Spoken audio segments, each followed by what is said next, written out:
સુરતની વેસુ પોલીસે બાતમીના આધારે ડાયરી માફિયા સુમિત ગોયંકાને દિલ્હીથી ઝડપી પાડ્યો છે. ડીસીપી ઝોન 4ની સ્કોડે બાતમીના આધારે દિલ્હીમાં સબ્જી મંડી ખાતે સુરતથી ખાખરા મંગાવી વેપાર કરતા સુમિતને ઝડપી પાડ્યો હતો. તો સુમિત અને તેના સાગરીતો ડાયરી બનાવી લોકો સાથે ઠગાઈ આચરવામાં માહિર હોવાનું સામે આવ્યું છે. આરોપીઓ એક જ દુકાનમાં 7 થી 8 લોકોને ડાયરી બનાવી વેચી મારી કરોડો રૂપિયા પડાવી લેતા હતા. તો પોલીસે ભાવિન પટેલ, પ્રદીપ તમકવાલા, વસંત પટેલ, તુષાર શાહ, સુમિત ગોયંકા, ઓમકારસિંહ રાજપૂત સામે ગુનો નોંધ્યો હતો. આ ગુનામાં અગાઉ તુષાર શાહ કોર્ટમાંથી જામીન લાવ્યો છતાં પોલીસે તેની અટકાયત કરી હતી, જેમાં વેસુ પીઆઈ આર.વાય. રાવને સસ્પેન્ડ કરાયા હતા. તો સુમિત ગોયંકા ઝડપાતા પોલીસને મોટી સફળતા મળી છે. હાલ પોલીસે 1.5 કરોડ રૂપિયાની છેતરપિંડીના ગુનામાં સુમિતની ધરપકડ કરી છે. તો સુમિતની પૂછપરછમાં 100 કરોડથી વધુની જમીન અને મિલકતોમાં ફુલકું ફેરવ્યોનું સામે આવી તે ચર્ચા જોવા મળી રહી છે.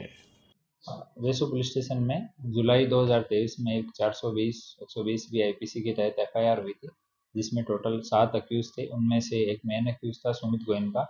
वो पिछले करीब 1 साल से फरार था. तो कई जगह पे हम लोग कंटिन्यू ट्राई कर रहे थे इसको पकड़ने का.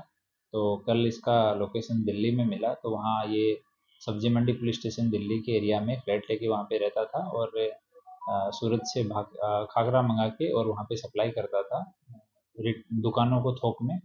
ये कई दिन से ये वहाँ पे काम कर रहा था. पता लगा तो लोकेशन पे पुलिस की टीम गई और वहाँ पे मिला ये. तो वहाँ से इसको डिटेन करके और वैसे पुलिस स्टेशन लाया गया है. अभी इसको अरेस्ट करके और पूछताछ चालू है. सुमित ने किस तरह से ये जो पार्टिकुलर एफआईआर है वो 1 करोड़ 65 लाख रुपए की एफआईआर थी, जिसमें कुछ और लोगों के साथ मिलके इसने डायरी को इधर उधर ट्रांसफर किया था और डायरी के बेस पे ही कुछ दुकानों को सोल्ड किया था और बाद में वो दुकान जो है जिन्होंने पैसा दिया था उनको दुकानें तैयार करके नहीं दी गई थी.